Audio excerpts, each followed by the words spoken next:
L-oppożizzjoni mhux konsistenti meta titkellem dwar l-istituzzjonijiet. Hekk stqarr il-Prim Ministru Mexxej tal-Partit Laburista Joseph Muscat waqt kollegament telefoniku fuq One Radio il-Ħadd filgħodu. Hawnhekk għalli din ma toħloqx problema lill-istituzzjonijiet infushom iżda ħsara kbira lill-kredibbilità tal-oppożizzjoni.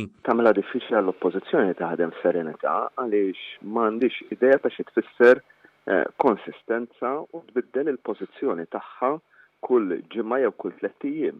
Għandna oppożizzjoni li l-ewwel tgħid li l-istituzzjonijiet huma hijacked mill-Gvern u mbagħad tirrinunzja r-rappreżentanza tagħha fl-istess istituzzjonijiet biex iżomm il-Gvern responsabbli u bit-trasparenza.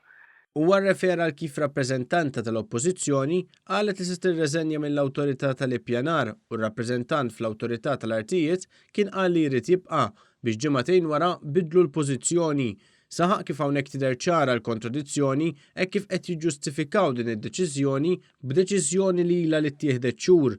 Il-Prim Ministru nnota wkoll l-inkonsistenza tal-oppożizzjoni fir-rigward tal-qrati Maltin hekk kif filli tgħid li huma hijacked u mbagħad tfaħħar deċiżjoni tal-istess qorti biex tiġġustifika l-kritika tagħha. Għalli dan huwa l-inqas gvern li għandu seta' fuq l-istituzzjonijiet hekk kif Prim Ministri ta' qabel setgħu jaħtru mħalfin li rridu huma. Illum huwa jrid joqgħod fuq il-parir li tagħtih il-Kummissjoni magħmula minn nies indipendenti mill-Gvern.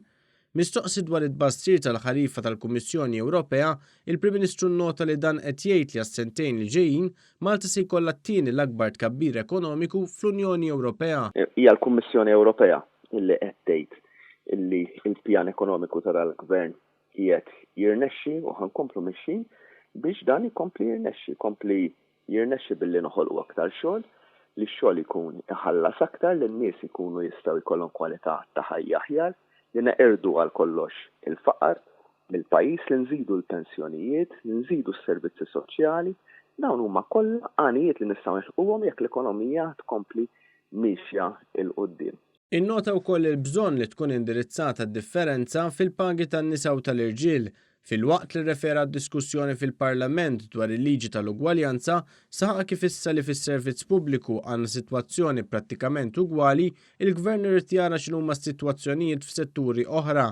Tkellem ukoll dwar l-immigrazzjoni u filwaqt li rrefera l-ftehimiet ma' pajjiżi oħra tal-Unjoni Ewropea qal il-Gvern Malti dejjem osserva l-obbligi internazzjonali tiegħu. Il-ġimgħa stess kellna t-tluq ta' 3 gruppi ta' immigranti li telqu lejn 3 pajjiżi differenti fosthom il-Ġermanja skont ftehim li għamilna bħala Gvern Malti u tinfakkar li aħna pratikament l-unika Gvern fl-Unjoni Ewropea li irnexxielna nagħmlu ftehimiet bħal dawn matul ix-xhur. Dr. Muscat temm jgħid li l-Gvern ma nisix lil għawdex u l-kottonera, stqarr kif għawdex hemm lok ta' investiment teknoloġiku filwaqt li fil-kottonera l-Gvern wera kif l-iżvilupp ekonomiku u soċjali jikkumplementaw lil xulxin.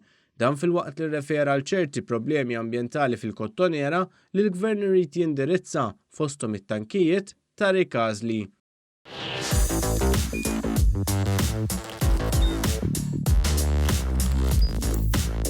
Idħol fuq one.com.mt u hemmhekk tista' tara l-programmi kollha li jxandru fuq One permezz ta' One Play.